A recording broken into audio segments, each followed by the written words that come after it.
Let's think about this a little bit more. Okay, let's get to the top.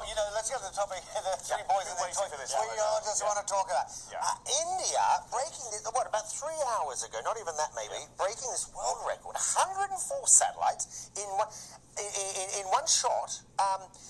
Really, this agency is becoming a very serious player in the race. Well, look, if we've seen anything that's come out of India over the last decade, 2 decades, it's innovation, it's an appetite for delivering new technology. We've seen it aggressively happen in tech markets, in other businesses, and this is another area that India is looking to lead on globally. Yes, it's broken the record, which I think the Russians held from 2012. 104, as you say, Aaron, satellites on this one rocket. Now, the size of these things has changed drastically over the years. Great capability. 96 of them are from the US. Okay, so they're dealing with international markets here. But the question is, it's about capability. Now, we here in the UK are also building a great capability in satellite construction. We have a satellite catapult that the government funds, really world-leading in terms of how we develop technology here.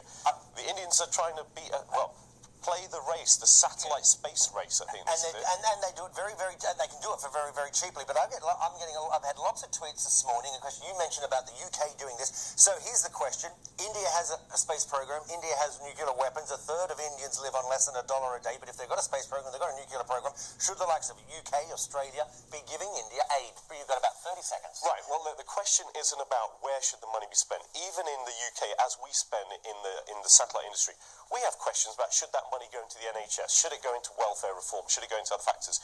I think the Indian government is looking at investing in innovation that will deliver for its economy and help that vast population to raise its standard of living. It's a macro conversation about policy and politics and where you place your bets. But I think, good on the Indians for doing it. Okay. There are other countries also trying to achieve it as well.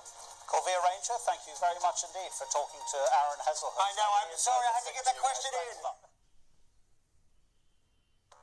To fully understand what's happening in your own